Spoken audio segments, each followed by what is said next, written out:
O ano que vem vai. Verdade, verdade. Então tá, está gravando. Boa noite a todos, sejam bem-vindos a mais um Conversas e Negócios. Lembrando que o objetivo desses nossos eventos é sempre para abordar temas importantes que tratam da gestão de negócios, tanto para instituições públicas quanto empresas privadas. Hoje o nosso tema é bastante relevante, é sobre a lei de licitações, e nós teremos como mediador o professor Júlio Abrantes. O professor Júlio, ele é professor de cursos de pós-graduação, principalmente em todas as áreas, tanto nas áreas que envolvem a parte de somente administração, como gestão pública, e que ele é coordenador, inclusive, de um MBA que está sendo lançado uma segunda edição ano que vem, na Faculdade Monteiro Lobato, Gestão Pública Estratégica, com projeto renovado, com cara nova, bem atualizado. E que um dos temas também que será abordado neste pós é sobre licitações públicas. E nós estamos também trazendo, então, o professor Auro, que é o nosso convidado.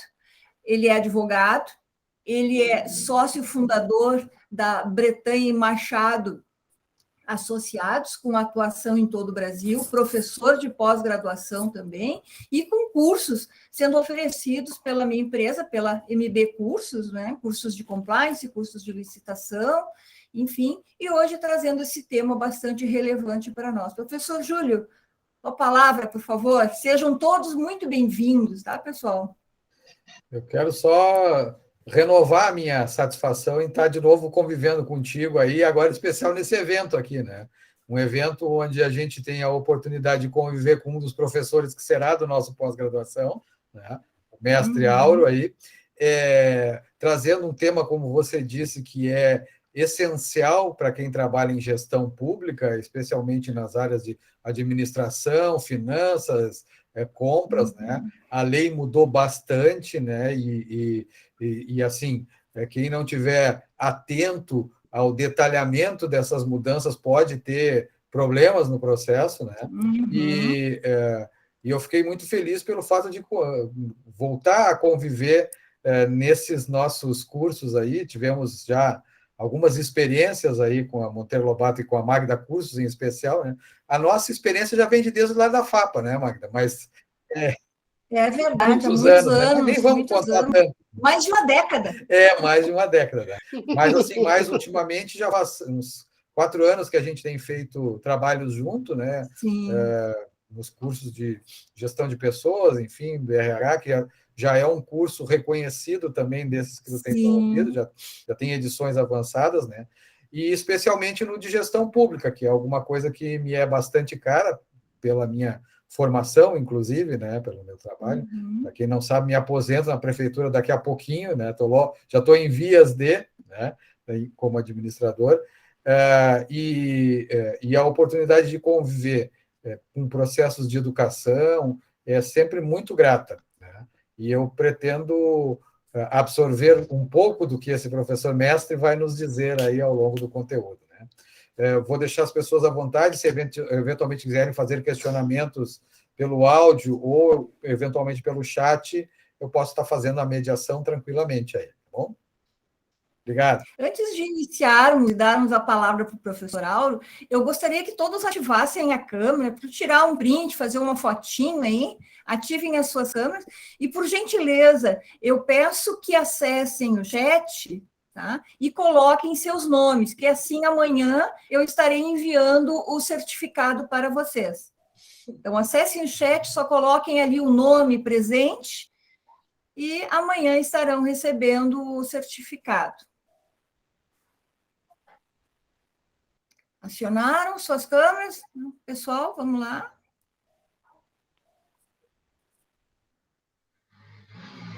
Então, tá. Feito. Se entrar mais alguém, eu printo depois. Então tá. Professor Auro, a palavra é sua.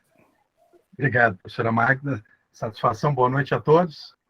Boa noite. Satisfação muito grande estar aqui nesse evento.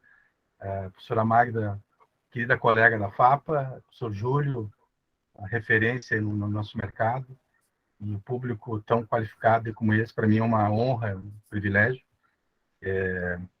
Tenho uma agenda com a MB Cursos, na área de compliance, na área de licitações e sustentabilidade.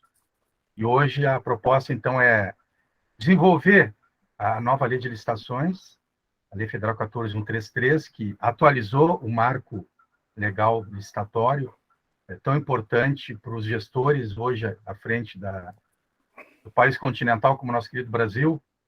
E então eu vou destacar alguns pontos relevantes, sensíveis da lei de licitações, e também dando ênfase especial para as contratações sustentáveis, que também devem pautar a gestão pública hoje.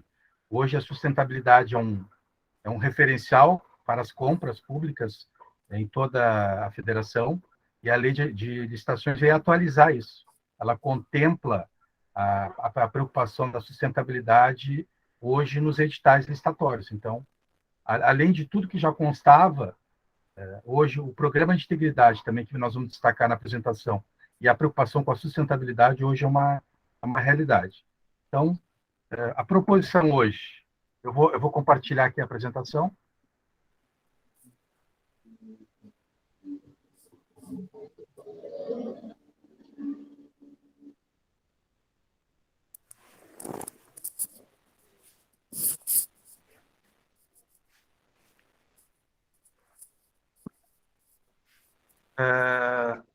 Muito bem. Todos estão vendo bem, hein? Sim. Sim. Perfeito. Então, o que é importante destacar? Então, a Lei 14.133, ela revogou a Lei de 93, a Lei 8.666, estabelece normas gerais sobre licitação e contratos administrativos que serão aplicados a toda a administração direta, autárquica e fundacional, de toda a federação, União, Estados, DF e municípios, incluindo os fundos especiais e as entidades controladas. Contudo, o que é importante destacar? A lei não se aplica às licitações e aos contratos envolvendo empresas estatais, as empresas públicas e sociedades de economia mista. Por quê? Porque ela já tem uma legislação desde 2016, que é aquela denominada Lei das Estatais. A Lei das Estatais já está atualizada, por exemplo, com a preocupação dos programas de integridade e com o marco referencial da sustentabilidade. Então, a Lei de Licitações ela veio atualizar o ordenamento jurídico licitatório, então é importante chamar atenção nesse ponto. Aplica-se apenas no que se refere às disposições penais trazidas na nova Lei de Licitações. A lei ela revogou expressamente os crimes licitatórios que estavam vigentes com a lei anterior e, de imediato, então, já aplicou, com a sua publicação, novos crimes licitatórios. O novo marco legal justifica-se pela defasagem anterior, que vigorava desde 93. Então, o que acontece? Isso é uma preocupação que a gente sempre manifesta nas palestras, nos eventos que a gente tem oportunidade, muito mais do que atualizar os textos legais, seja licitações, seja improbidade, seja compras, seja, enfim, qualquer ponto do ordenamento jurídico pátrio, o fundamental é a sua atualização. Então, hoje, o que a lei atual de licitações fez? Ela atualizou, por exemplo, os valores para serviços para dispensa de licitação. A lei anterior, de 93, a 8.666, ela, em 93, implantou R$8.000 como valor dispensável para serviço e, por incrível que pareça, esse valor se manteve até hoje, até a revogação da lei. Então, isso é injustificável. Isso é, hoje, no atual contexto mundial com que se vive a globalização, isso tem que ser atualizado anualmente. Isso já tem que ser uma gestão pública profissional, célere, eficaz, que já ordene um comando para a sua atualização. Como que vai se dar a atualização? Os experts, obviamente, da CGU, do TCU e demais secretarias responsáveis vão fazê-lo com afinco. Mas é fundamental a sua atualização. O que a lei atual fez? Ela atualizou, por exemplo, a dispensa para serviços para R$50.000. E o dobro em caso de consórcios e agências reguladoras. Já houve uma considerável atualização desses valores, que é o que se busca hoje no contexto legal. Bom, qual é o objetivo do legislador? Criação de uma lei unificada, avançada e moderna, que traz maior transparência, eficácia e agilidade para as licitações. E é importante destacar, a lei atual de licitações, por exemplo, além de revogar a lei de licitações, ela revogou também a lei do pregão e a lei da RDC, unificando tudo no mesmo texto legal. Então, isso é muito atrativo do ponto de vista legal. Essa unificação legislativa facilita muito a sua aplicação pelo gestor público, pelas empresas que lidam ordinariamente com o setor público, e a transparência e eficácia hoje, ela se dá, por exemplo, com o Tribunal de Contas da União, o Tribunal de Contas dos Estados, as controladorias gerais, além da União, os Estados hoje têm a sua controladoria geral, que prima pela transparência dos atos de gestão. Programa de integridade. O que é importante chamar atenção com relação ao programa de integridade? Contratações de obras, serviços e fornecimentos de grande vulto, o edital deverá prever a obrigatoriedade de implantação de programa de integridade pelo licitante vencedor no prazo de 6 meses, contados da celebração do contrato, conforme o regulamento que disporá sobre as medidas a serem adotadas, a forma de comprovação e as penalidades por seu descumprimento. Hoje, os programas de integridade é uma realidade, principalmente depois da Operação Lava Jato, que se deu no Brasil, um ordenamento da Polícia Federal, Ministério Público Federal, Poder Judiciário, atualização legislativa, a lei anticorrupção, lei das estatais, atualização agora recente da lei de probidade, a própria lei de licitações. Enfim, houve todo um desdobramento legal, um arcabouço constitucional e infraconstitucional.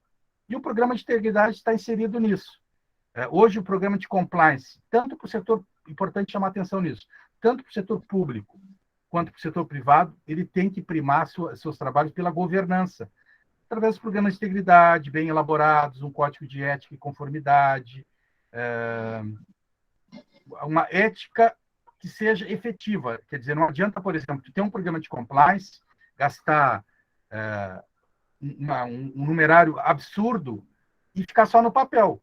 Para a gente ter uma ideia, por exemplo, quando vingou a Operação Lava Jato, a Petrobras, que estava inserida nesse contexto, a Petrobras tinha um programa de compliance, mas não foi efetivo, pelo que a gente pôde ver no nosso na mídia, enfim, nas informações que nós tivemos. Então, além de tê-lo, o órgão público e as empresas privadas devem ser efetivo. Como é que se dá essa efetivação? Treinamentos constantes, capacitação, uma ouvidoria eficiente, uma governança e assim por diante.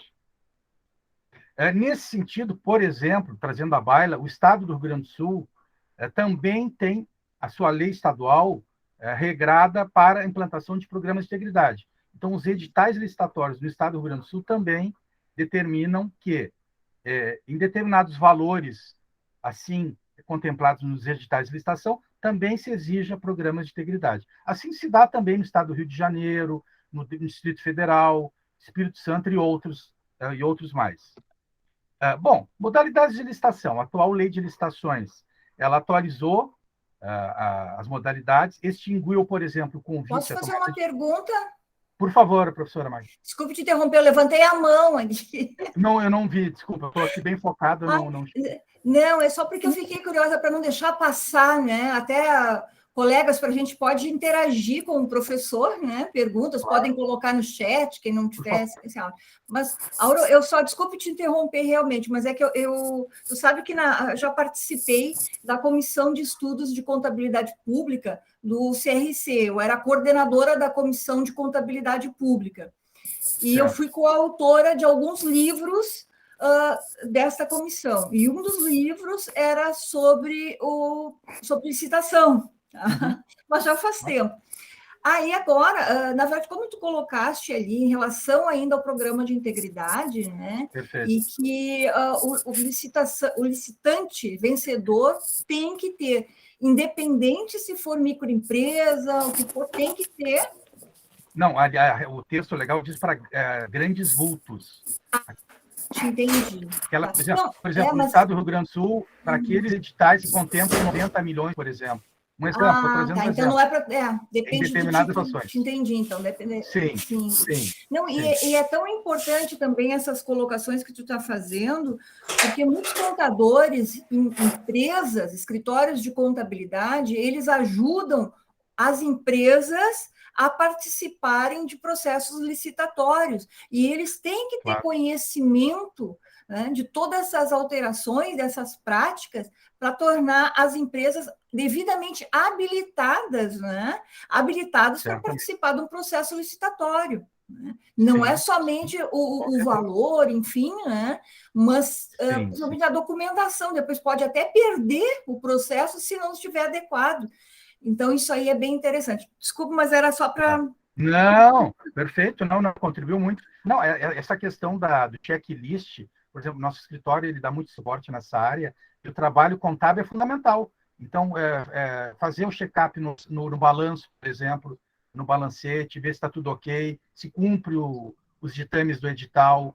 Então, esse trabalho contábil jurídico no processo licitatório é extremamente relevante. E o programa de integridade, Magda, só fazendo essa negação, em que pese serem, por exemplo, cogentes obrigatórios, por exemplo, aqui no Estado, para licitações de 90 milhões ou mais, em razão do vulto, isso não exime o empreendimento de ter um programa de integridade. Por quê?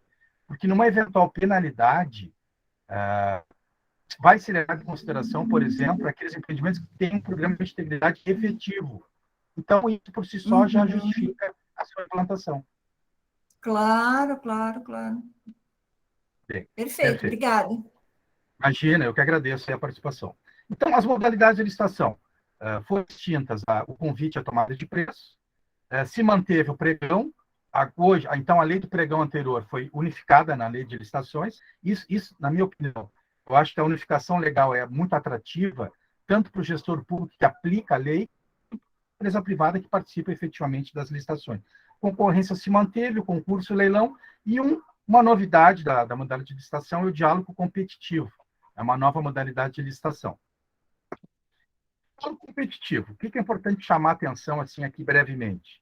É restrita a contratações em que a administração vise a contratar um objeto que envolva as seguintes condições: inovação tecnológica ou técnica, impossibilidade de órgão ou entidade ter sua necessidade satisfeita sem adaptação de soluções disponíveis no mercado, e impossibilidade de as especificações técnicas serem definidas com precisão suficiente pela administração.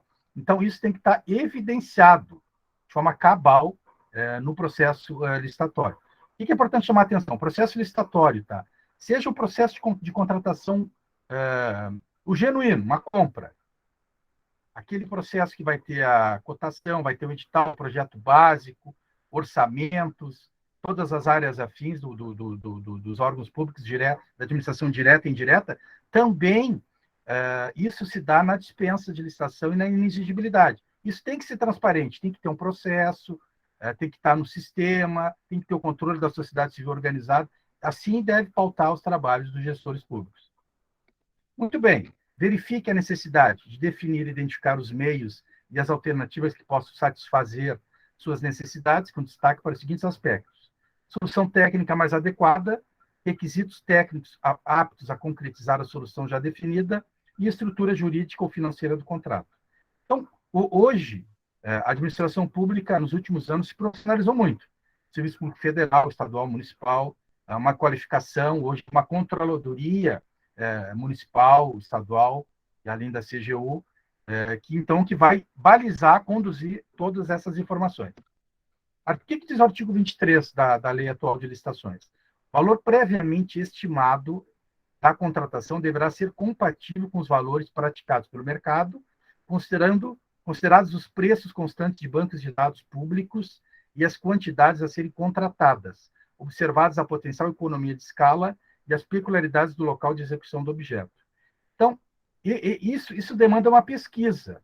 Então, por exemplo, uma obra, por exemplo, tem que ter todo um acompanhamento do setor de engenharia, dos arquitetos, então, do empreendimento com relação a esse ponto.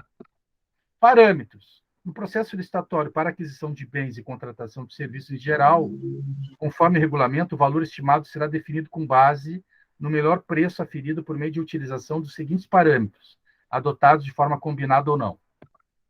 Primeiro, composição de custos unitários, menores ou iguais à mediana no item correspondente no painel para consulta de preços ou no banco de preços em saúde disponíveis no Portal Nacional de Contratações Públicas.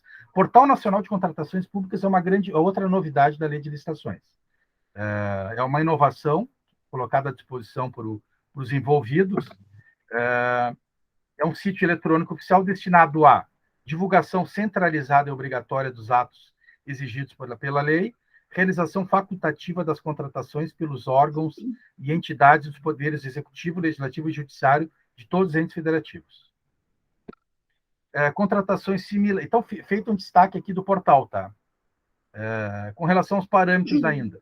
Contratações similares feitas pela administração pública em execução ou concluídas no período de 1 ano, anterior à data de pesquisa de preços, inclusive mediante sistema de registro de preços, observado o índice de atualização de preços correspondente. Utilização de dados de pesquisa, publicada em mídia especializada, de tabela de referência formalmente aprovada pelo Poder Executivo Federal e sítios eletrônicos especializados ou de domínio amplo, desde que contenham a data e hora de acesso.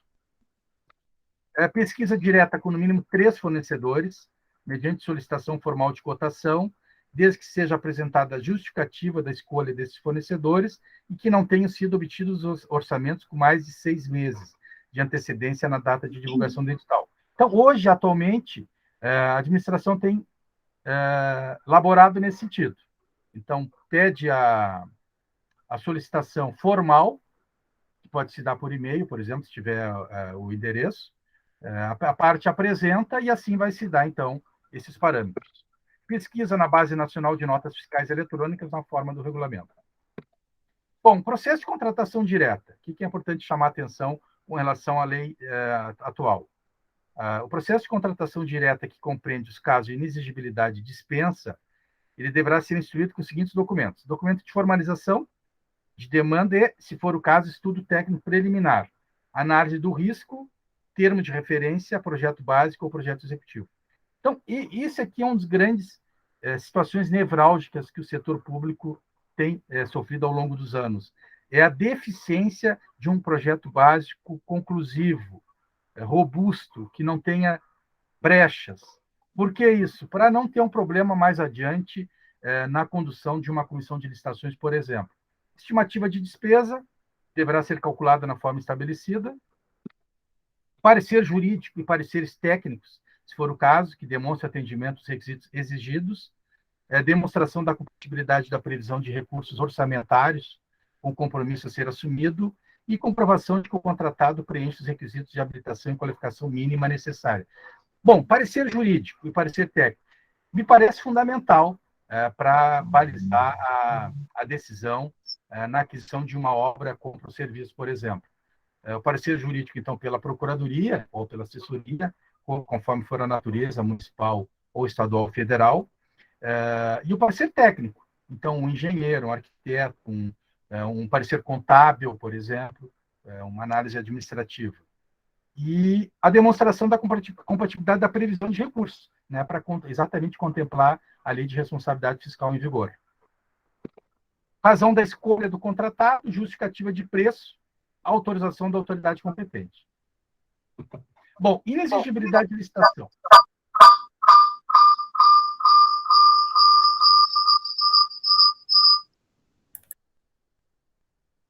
Inexigível a licitação quando for inviável a competição, em especial os casos previstos no artigo 74. Tá?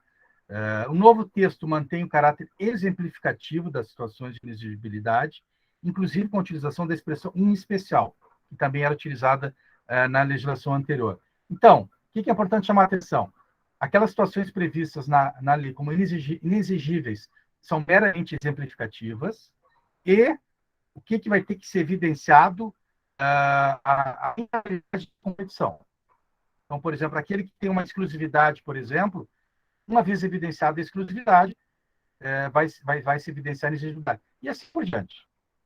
Vou destacar algumas situações. Contratação de seguintes serviços técnicos especializados de natureza predominantemente intelectual, profissionais ou empresas de notória especialização, vedada a inexigibilidade para serviços de publicidade e divulgação. Artigo 743, inciso 3º, não exige expressamente a singularidade do serviço, tal como ocorria no regime jurídico anterior, o que pode gerar dúvidas sobre a interpretação da hipótese de inexigibilidade. Aqui eu estou trazendo uma provocação aqui, que a doutrina não é uníssona com relação a essa questão. Tá? É importante lembrar que, no âmbito das contratações realizadas por empresas estatais, o artigo 30, inciso 2 da Lei 13.300, denominada Lei das Estatais, já havia afastado a exigência da singularidade do serviço técnico especializado que poderia ser contratado por inexigibilidade. Nesse sentido, eu trago aqui um acordo do TCU, que o TCU, em razão de tudo isso, mesmo com toda essa questão, exige a singularidade nas contratações realizadas por inexigibilidade. Acordo 2436 de 2019. Bom, dispensa. O que eu quero chamar a atenção com relação à dispensa? Como eu falei inicialmente, ela atualizou os valores. É dispensável para contratação que envolva valores inferiores a R$100 mil, no caso de obras e serviços de engenharia ou serviço de manutenção de veículos automotores, e contratação que envolva valores inferiores a R$50 mil, no caso de outros serviços e compras. Esses valores serão duplicados para compras, obras ou serviços contratados por consórcio ou autarquia ou fundação qualificada como agência executiva. A lei ampliou o elenco dos objetivos da licitação. De acordo com o artigo 11, os objetivos são assegurar a seleção da proposta apta a gerar o resultado de contratação mais vantajoso para a administração pública, inclusive no que se refere ao ciclo de vida do objeto. Eu vou desenvolver esse raciocínio agora em seguida. Então, como eu falei inicialmente, o legislador ele também atualizou a lei de licitações com relação à questão da sustentabilidade. Hoje, o edital, os projetos básicos, têm que levar em consideração, por exemplo, o ciclo de vida do objeto. Então, o automóvel, por exemplo, a fiscalização. Então, qual é o veículo adequado? É uma caminhonete? Quantos eixos? Enfim, todas essas questões têm que ser devidamente analisadas. Assegurar o tratamento isonômico entre os licitantes, bem como a justa competição. Evitar contratações com sobrepreço ou preço manifestamente inexequíveis e superfaturamento. A lei hoje conceitua todas essas questões de forma didática. Isso na minha opinião, hoje houve um grande avanço da nova lei de licitações, além de atualizar, tornou mais didática. As leis mais atuais, as leis recentes, elas têm sido mais didáticas, mais acessíveis ao público em geral, como a lei deve ser. Incentivar a inovação e o desenvolvimento nacional sustentável. Então, o que é importante chamar a atenção? Contratações públicas sustentáveis. Tá? É um tema que já vem sendo debatido ao longo do Brasil nos últimos anos, e grande discussão que se dava era que a Lei 8.666, inicialmente, em 93, não contemplava a inovação e o desenvolvimento nacional sustentável. Posteriormente, teve algumas alterações legais que incluíram o desenvolvimento nacional sustentável na lei de licitações anterior, e a atual já contempla expressamente isso. Então, as compras sustentáveis devem ser a regra hoje por parte da administração pública direta e indireta. Análise do ciclo de vida que eu abordei há pouco. Então, o ciclo de vida compõe todas as etapas da cadeia de produção, desde a extração da matéria-prima até o descarte final do produto. Então, isso é extremamente relevante. Tá? Por exemplo, extração da matéria-prima. Aquela extração da matéria-prima envolve trabalho infantil, trabalho escravo, isso tem que ser devidamente analisado. Hoje, inclusive, os anexos do edital licitatório tem um documento onde o licitante ele aborda que não tem trabalho, não existe trabalhos menores trabalhando, não há trabalho escravo, enfim. Mas há uma preocupação nesse sentido também com relação à atual lei de licitações. E o descarte final do produto, a questão do resíduo, da Política Nacional de Resíduos Sólidos, hoje, também está constante na lei de licitações. Então, descarte final do produto. Então, por exemplo, aquela oficina da prefeitura, do município, que adquire aquele óleo para fazer a manutenção dos veículos. Após usado, para onde vai esse óleo? Tem todo um regramento. Então, existe esse ciclo de vida, ou seja, tu compra o óleo, usa, o consumidor, o recipiente onde ele adquiriu, ele tem que devolver isso em um local indicado pelo comerciante, pelo produtor, pela assistência técnica e ele vai dar a destinação adequada de acordo com a legislação. Então, todos esses critérios hoje são presentes no processo de licitação. Análise do ciclo de vida, considera o impacto ambiental do produto em todos os estágios. Por favor. Só para assim, reforçar esse processo, na legislação anterior tinha sempre aquela discussão do técnica e preço, né? Perfeito. Você não poderia se direcionar muito para a técnica porque o preço era o que ditava, né? Com esta nova lógica que o senhor está apresentando aí, isto muda um pouco ou ainda continua esse padrão monetarista presidindo? Olha, ainda permanece o técnica e preço na nova lei de licitações, mas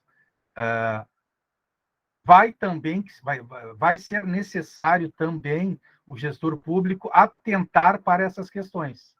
Isso no edital expressamente vai ter que constar o ciclo de vida do produto, por exemplo, aquela preocupação que tinha anteriormente nos editais, aquela compra dirigida, que tu botava a formatação do bem de tal forma que, não, mas só tem um.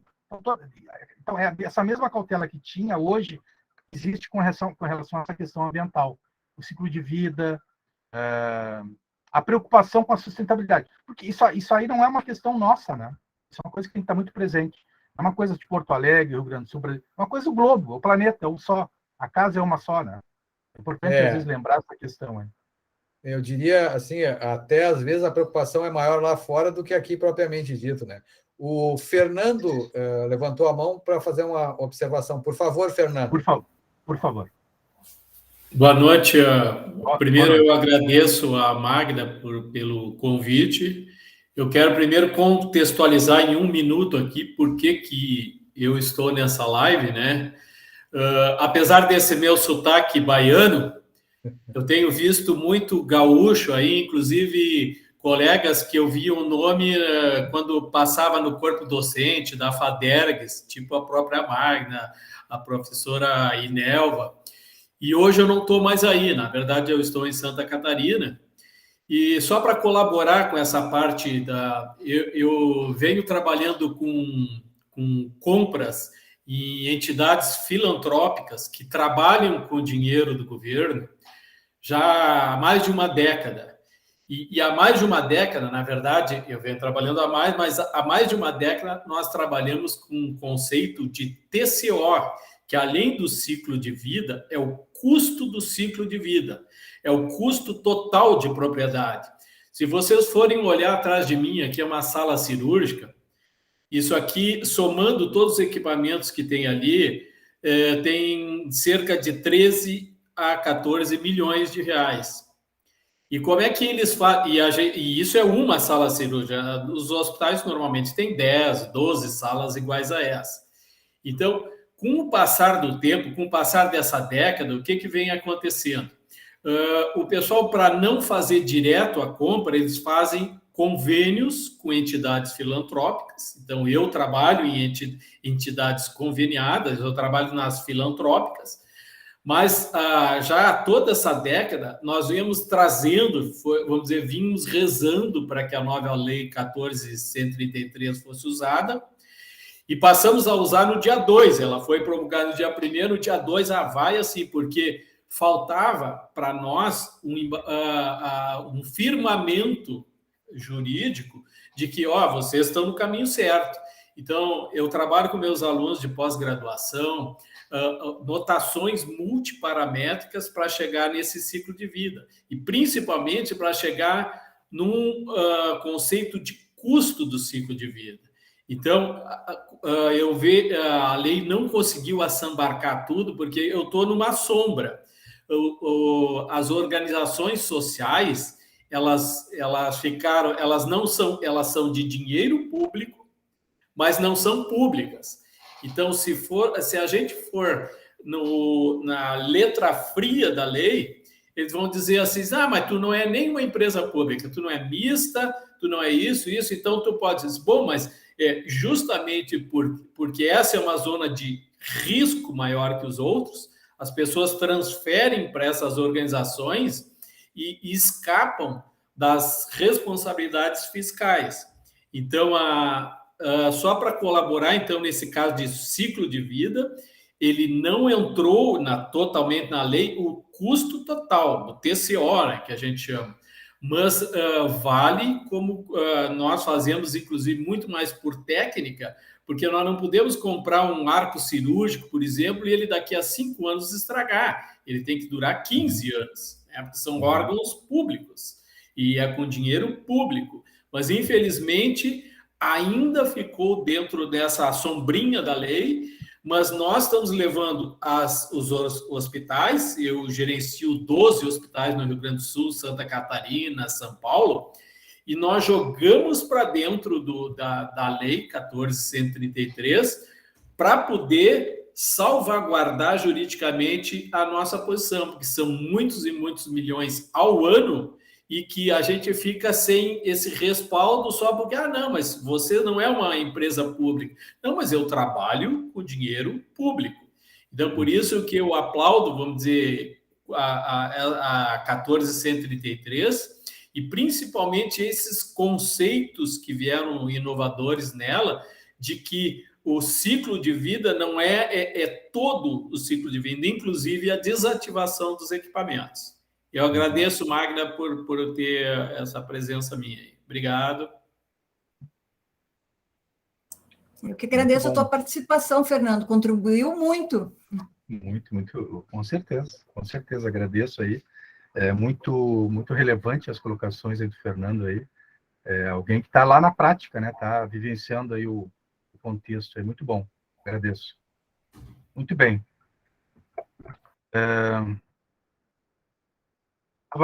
Botando aqui, a análise do ciclo considera o impacto ambiental em todos os seus estágios, desde a extração da matéria-prima, seu processamento para transformação em produto, transporte, uso, reuso, reciclagem, até o seu descarte final. Então, é o que eu estava chamando a atenção, todo o ciclo, visando minimizar o dano ambiental. Então, hoje, o desafio do empreendedor, seja público ou privado, é exatamente esse, é o impacto ambiental, como minimizar o impacto ambiental, e isso tem que estar contemplado também nos editais. Bom, a Lei Federal 12.305, de 2010, ela trata da Política Nacional de Resíduos Sólidos. O artigo 3º, inciso 4º, ela contempla ciclo de vida do produto, série de etapas que envolvem o desenvolvimento do produto, a obtenção de matérias-primas e insumos, processo produtivo, consumo e a disposição final. A nova legislação licitatória revela nítida preocupação com a eficiência e a sustentabilidade das contratações públicas, incluindo no rol dos objetivos da licitação a preocupação com o ciclo da vida do objeto a ser contratado e com a prevenção da prática sobre preço, superfaturamento e exigir um incentivo à inovação. Claro que é fundamental todas essas questões aqui, que já tinham essa preocupação na lei anterior com relação aos desvios, é a fiscalização. A fiscalização é fundamental. Eu sempre comento os tribunais de contas, as corregedorias, as controladorias, e também o cidadão também tem a obrigação de não ser omisso, ele tem que cumprir a sua obrigação de cidadão, que é representar perante as autoridades qualquer desvio que tenha conhecimento. Bom, a Constituição Federal, artigo 37, inciso 21, ela contempla a parte final ali, eu vou destacar, ressalvados os casos especificados na legislação, qual somente permitirá exigências de qualificação técnica e econômica indispensáveis à garantia do cumprimento das obrigações. Então, em 88, e depois com o advento da lei de licitações anterior, outra discussão que se dava era essa. O edital ele só podia contemplar exigências indispensáveis à garantia do cumprimento das obrigações. E essas preocupações que eu estou trazendo à baila agora, existia uma discussão doutrinária com relação a isso, inclusive jurisprudencial. E hoje, com o advento da atual lei, isso há uma previsão legal, normativa, então que tranquiliza, dá uma segurança jurídica aos atos do gestor. Artigo 144. Na contratação de obras, fornecimentos e serviços, inclusive de engenharia, poderá ser estabelecida a remuneração variável vinculada ao desempenho do contratado com base em metas, padrões de qualidade, critérios de sustentabilidade ambiental e prazos de entrega definidos no edital e no contrato. Então, vejam que a lei de licitações, ela, além de inovar atualizar, ela também traz essas partes, na minha opinião, extremamente salutares, oportunas e necessárias com a questão das metas, padrões de qualidade e critérios de sustentabilidade que deve contemplar os editais dos projetos básicos. Bom, os princípios licitatórios. Segurança jurídica, razoabilidade, competitividade. Eu estou elencando alguns aqui, compilei. Proporcionalidade, celeridade, economicidade e desenvolvimento nacional sustentável. Então, hoje, o desenvolvimento nacional sustentável ele é contemplado como um dos princípios da licitação. Lei Federal 12.349, de 2010, ela foi exatamente o ordenamento que atualizou a lei anterior de licitações. Ela introduziu a expressão desenvolvimento nacional sustentável ao processo licitatório, que leva à constatação de que a licitação sustentável impõe-se como caminho inexorável a ser percorrido. O que a lei atual de licitações fez foi atualizar o ordenamento jurídico com relação a esse item. Bom, novo paradigma, o que eu posso chamar a atenção? A implementação de contratações sustentáveis é um desafio no estabelecimento de um novo paradigma de gestão pública, que se aprende fazendo e que se constrói no agir institucional e aprimoramento constante. O poder público tem um papel fundamental no fomento do desenvolvimento sustentável no país, sendo uma das formas dessa contribuição a utilização de seu poder de compra na aquisição de bens e serviços que incluam critérios de sustentabilidade. Contratações sustentáveis são aquelas que inserem critérios ambientais nas especificações contidas nos editais de licitação para aquisição de produtos, para a contratação de serviços e para a execução de obras, de forma a minimizar o impacto ambiental adverso gerado por essas ações. Contratação pública sustentável deverá considerar, no mínimo, ao lado de aspectos sociais e da promoção do comércio justo no mercado global, os seguintes aspectos: questionamento inicial quanto à necessidade do consumo, redução do consumo, análise do ciclo de vida do produto, produção, distribuição, uso e disposição para determinar a vantagem econômica da oferta, estímulo para que os fornecedores assimilem a necessidade premente de oferecer ao mercado cada vez mais obras, produtos e serviços sustentáveis, até que essa nova realidade passe a representar regra geral e não exceção no mercado brasileiro, e fomento da inovação, tanto na criação de produtos com menor impacto ambiental negativo, quanto no uso racional desses produtos, minimizando a poluição e a pressão sobre os recursos naturais. Fomento as soluções mais sustentáveis, as quais foquem na função que se almeja com a contratação e que gerem menor custo e redução de resíduos. Fomento a contratação pública compartilhada entre órgãos, por intenção de registro de preço, contratações compartilhadas sustentáveis. Artigo 26. Artigo 26 da Lei de Licitações admite a fixação de margem de preferência nos seguintes casos: bens manufaturados e serviços nacionais que atendam às normas técnicas brasileiras, bens reciclados, recicláveis ou biodegradáveis conforme regulamento. De acordo com o artigo 26, parágrafo 1º, a referida margem de preferência será definida em decisão fundamentada do Poder Executivo Federal para os bens manufaturados e serviços nacionais que atendam a normas técnicas brasileiras, e poderá ser de até 10% sobre o preço dos demais bens e serviços não indicados na margem de preferência. Decisão fundamentada aqui, só reforçando aqui, a administração pública ela deve fundamentar, hoje, de acordo com o ordenamento, todos os seus atos, de maneira conclusiva. Poderá ser estendida aos bens manufaturados e serviços originários de estados, partes do Mercosul, desde que haja reciprocidade com o país em acordo internacional aprovado pelo Congresso Nacional e ratificado pelo Presidente da República. As contratações públicas podem ser comparadas a um sótão, que de tempos em tempos deve ser revisitado por causa do dinamismo e oportunidade de concretização de políticas públicas, como, no caso em tela, medidas sustentáveis, dimensões ambientais, econômicas e sociais. Mas já existem movimentos para melhorá-la. No Brasil, o sótão ainda está um pouco empoeirado, mas já existe movimento para melhorá-lo. Eu tirei isso de um autor lá de Portugal, Maria João Estorninho, onde ela é citada numa obra de contratações sustentáveis muito interessante essa referência, essa autora aqui. No Brasil, as contratações públicas movimentam cerca de 10% a 15% do PIB e, segundo dados oficiais, o governo federal avalia que as decisões de compras públicas abrangem um contexto muito amplo, cujas dimensões abrangem o social, o econômico, o ambiental, o político, o espacial, ético, entre outros, induz transformações estruturais que gerem impacto na produção, no consumo e no desfazimento ambientalmente adequado. Pessoal, era isso aí. Aqui tem meus dados, como que vocês avistaram o Instagram do Escritório Bretanha Machado. Tem meu e-mail aqui, estou aberto a dúvidas, colocações, observações aí de todos. Aí.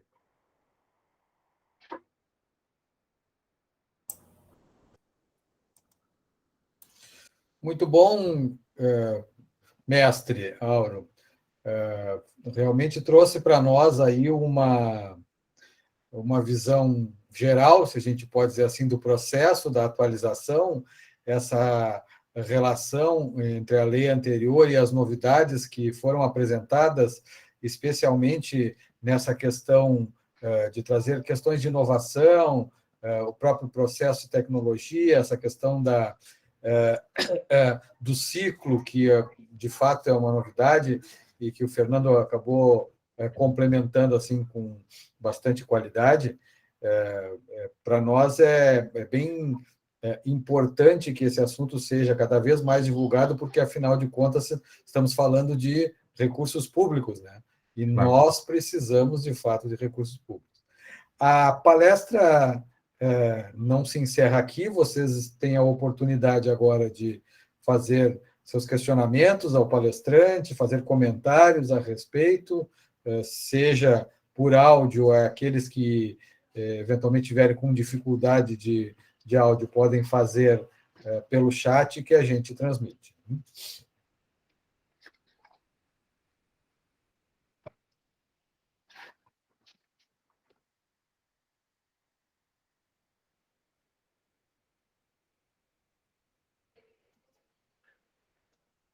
A Magda, eu coloquei no chat, eu coloquei no chat um link, tá, de pesquisa de satisfação. Eu solicito que, ao final, vocês acessem esse link e respondam para que também possam receber o certificado posteriormente. Sim. Bom, a palestra, na verdade, claro, foi agora rapidamente, porque, na verdade, teria como se aprofundar muito mais sobre esse tema, né, Auro? Claro, e é interessante que o professor Auro ele trouxe 2 detalhamentos, né, que eu achei muito interessante, que também o Fernando contribuiu muito. Fernando, tu vai ter que participar de uma palestra, Fernando, já fica um convite aí, Fernando. Com certeza. Por quê? Porque ele traz não somente a questão daqueles detalhes, aqueles diferenciais da licitação em si, mas a questão do aspecto da sustentabilidade, né? Que isso é muito importante, esse viés que acaba abordando, além dessa questão do ciclo de vida, e que aproveitou esse gancho ali do Fernando, né? Que envolve a questão do terceiro setor. O terceiro setor, ele sofre muito na questão de ter mais eventos na área, né? E esse pegou um pedacinho ali que o Fernando ainda conseguiu ainda ter um aproveitamento. Porque o terceiro setor, realmente, gente, tem muitos itens, porque pensam sempre que é uma saída para não ter a parte tributária, né? Que acaba, claro, para reduzir custos, enfim. E, ao mesmo tempo, como diz o Fernando, não é um órgão público, mas como recebe recursos, tem que seguir toda a legislação que permeia as instituições públicas, né? Então, é bastante complicado. Então, imagina, a licitação é um tema que não se esgota, além do fato da questão das modalidades, e aquela modalidade que foi acrescentada também, que aquilo ali acho que ficou um pouco, eu acho que não me parece assim tão clara, né? E fica sujeito a algumas brechas, que provavelmente algumas prefeituras vão poder ali tentar aproveitar, digamos assim. Fernando, por favor, Fernando, pode participar. Eu gostaria de te ver com o professor Auro. Uma das seleções que a gente está fazendo, nós, por exemplo, pela nova lei, eu até agora fiz cerca de umas 18 licitações, algumas com inexigibilidade, mas 18 ao todo. E toda vez eu invoco o maior retorno econômico para a instituição. Então, o que hoje nós podemos, quais os documentos que nós podemos fazer no parecer final? Eu sou engenheiro clínico, que é uma profissão que talvez muitos aqui não saibam o que é, né? É o que faz a gestão desse equipamento, desde a concepção até a desativação. Então, hoje, eu estou apoiando no maior retorno econômico para a instituição, que é uma dos elencos para selecionar a melhor escolha, mas quais são os documentos que a gente pode usar para embasar esse nosso apoio ao maior retorno econômico, professor? Tu pode me contextualizar, Fernando, assim, um item, por exemplo? Assim, ó, eu vou dar um exemplo aqui, ó. Atrás de mim tem um arco cirúrgico, né, um equipamento médico, e aquele ali é de uma marca que dura 15 anos. No Brasil, vamos supor, eu vou dar nome aos bois, Siemens ou EGE, todas as mesmas coisas. No Brasil tem outras marcas, ou na China tem outras marcas que duram 7 anos. Então, o maior retorno econômico para uma instituição pública, filantrópica, de saúde, ela vai ao encontro eu tenho que dividir a quantidade de anos que esse equipamento funciona pelo número de exames que ele vai fazer. Porque senão depois em 7 anos, ele ganhou a licitação, mas durou a metade do tempo do outro. Claro. Então, retorno econômico para a instituição é quanto ela pagou pelo bem, pelo entregável que ela está recebendo. Então, esse seria o contexto. Vamos dizer, todo equipamento médico tem essa dificuldade, porque como eles duram muito tempo, nós temos que comparar o tempo que ele dura, né, a sobrevida, o tempo, vamos dizer, de obsolescência da tecnologia, a ponto de nós já viemos há 6 ou 7 anos trabalhando com 5 notas multiparamétricas e mais 5 fatores de relevância. Então, são 25 pontos para pontuar, para um ganhar mais do que o outro. E eu já levei essa pontuação que nós criamos aqui no Sul, já levei para a OPAS, que é a Organização Pan-Americana de Saúde, já levei para a OMS, quando não existia a 14133. Hoje fica mais fácil, mas eu ainda tenho dúvidas, e ainda bem que a gente tem dúvidas, quais os documentos que se usaria para provar que um equipamento médico é melhor que o outro. Tu tá trazendo à baila alguns elementos relevantes, tá? O viés que eu penso que vocês devem adotar é o da economicidade. Então, os princípios licitatórios do erário. Então, economicidade. Pontuação, achei fantástico aí a proposição da pontuação. Eu tenho visto isso ao longo da nossa trajetória lá no Bretanha Machado, tanto público quanto privado, mas principalmente público em razão das contratações públicas. A pontuação é muito importante. Então, tu ter um mapeamento com uma pontuação que vai balizar a tua decisão. Então, é aquilo que a gente viu agora há pouco. A decisão administrativa tem que ser justificada. Como se dá? Através de uma pontuação.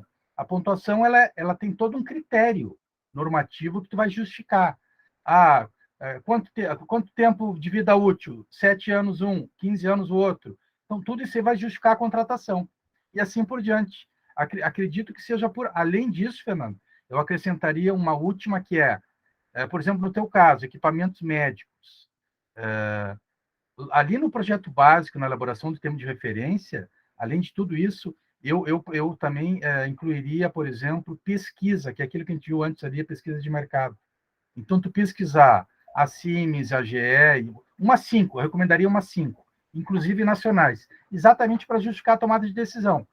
Uma é 7, outra é 15, outra é 10 e 12. eu acho que a pesquisa vai dar mais transparência a todos esses itens aí que você abordou.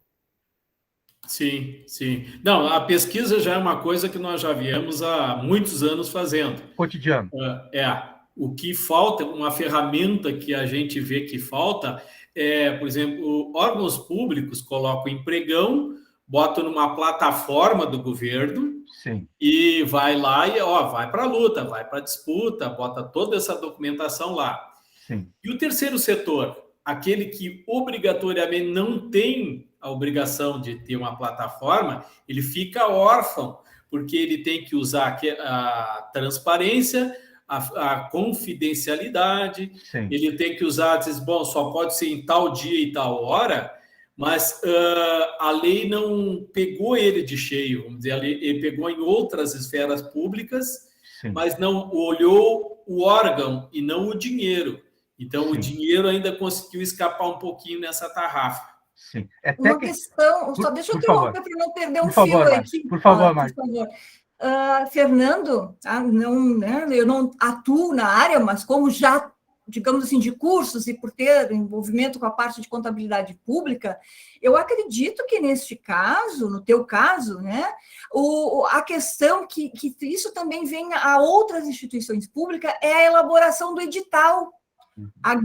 O grande detalhe é a elaboração do edital, que pode incorrer em erro, porque o edital tem que deixar claro, e acho que deveria ter, ou seja, independente das marcas, tem que ter, apresentar junto o licitante, né, o que está participando, um laudo de vida útil, porque a depreciação, todos os bens possuem a depreciação contábil, né, que é o que está pela Receita, mas hoje nós temos ainda a depreciação econômica, que é o tempo real de vida útil que aquele bem vai gerar de receita, né? E aí eu acho que a grande falha seria a questão do edital, Fernando, solicitar para que as empresas apresentem um laudo, porque tu não tem como saber realmente qual a qualidade de cada marca, né? Ou seja, aí tu tem que ter toda a pesquisa tua. Eu acho que isso tem que empurrar lá para o licitante, porque ele vai ter que depois, você tem que garantir, ou seja, se ele está apresentando um laudo, né, um engenheiro, exatamente pela qualificação, para garantir, porque imagina, uma empresa do terceiro setor que vai, no final, adquirir um bem com um valor desses, ou seja, mais de 13 milhões, e de repente ele não vai realmente, efetivamente gerar aquilo que ele deveria gerar, é um absurdo, não tem, né? Realmente fica lá, o terceiro setor fica sem pai nem mãe, né? Mas eu acho que a questão seria a questão do edital, né? Eu acho que o edital deveria ser mais claro nesse sentido de forçar mais os licitantes a realmente colocar efetivamente a realidade, e aí, claro, aquilo ali vai cumprir, porque se não atingir, eles ainda vão incorrer com processo, né, improbidades, enfim. Exato. Beleza. Não, a gente enfatiza muito, inclusive toda essa notação multiparamétrica, nós colocamos no edital. Ele vai para lá, se alguém quiser refutar, então ele tem que ter mais experiência que os nossos engenheiros. Eu participo de uma rede, fui vice-presidente da ABCLIN, que é uma rede nacional que faz isso aí. Meus alunos são do Portugal, na África, etc. Então, eles têm experiências em outros países. Então, a pessoa que quiser refutar, ele precisa saber mais do que essa rede. O problema é que não existe nada hoje assim, olha, pode ser isso, isso, isso. Essas notas é do franco atirador, aquele cara que vem desbravando, né? Mas se pedirem para eu botar assim, mas é baseado em quê? Eu disse, bom, é baseado na nova lei de licitações, só que eu não tenho uma coisa acima dela para basear o meu feito, né? Entendi. Muito bom. Digamos que já melhorou muito, né? Com a 14.133, porque antes, nossa, não tinha nada, nem citava esse tipo de parâmetro, né, Fernando? Você, na verdade, tu está bem adiante do tempo até. É verdade.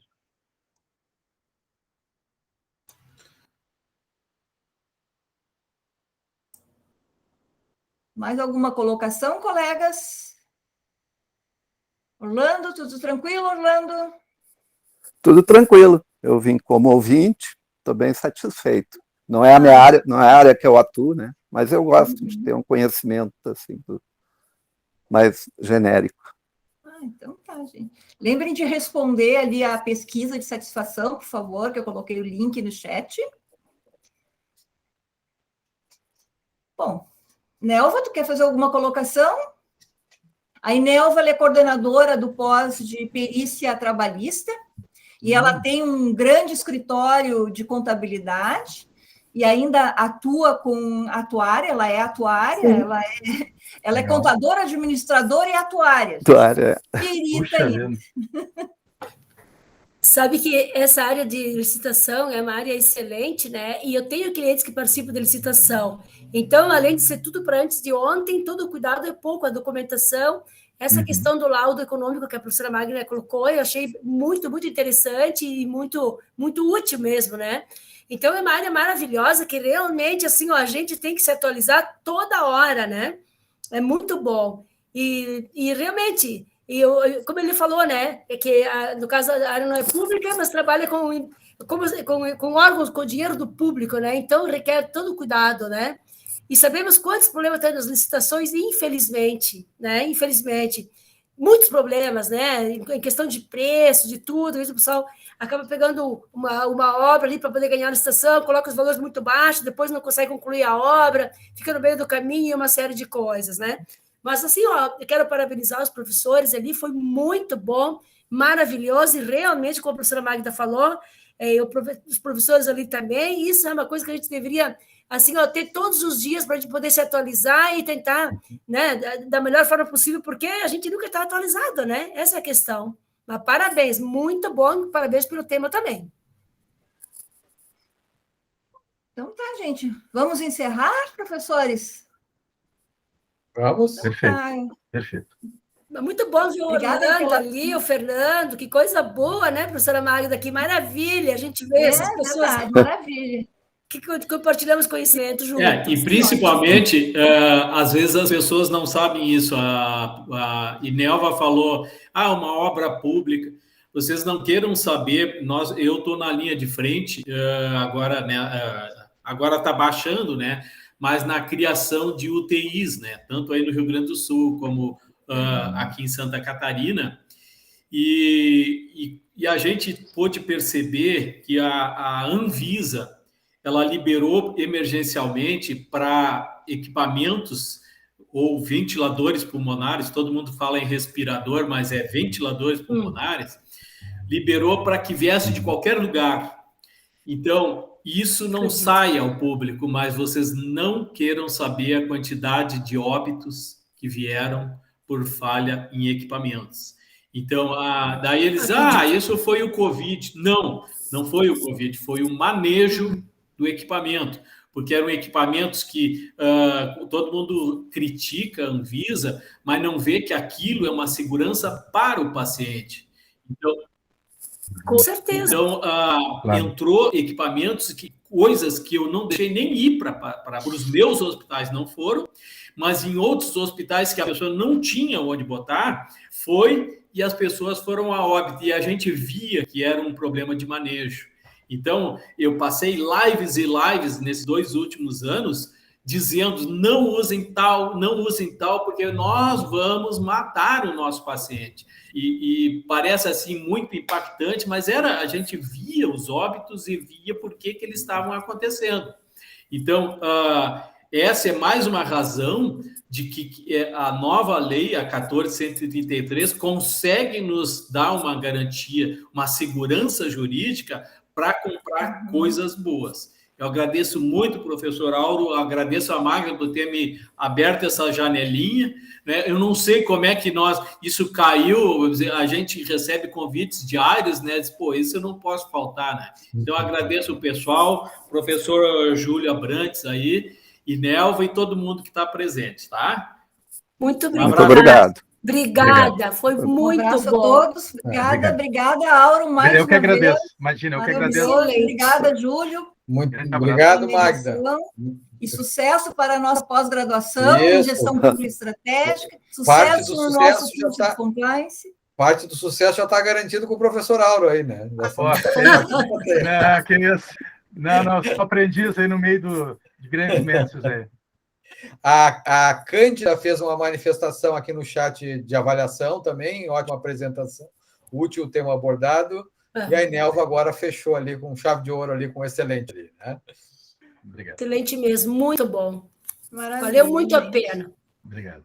Então tá. Um abraço. Boa noite a todos. Um abraço. Boa noite a todos. Boa noite. Um abraço a todos. Um grande abraço. Até mais.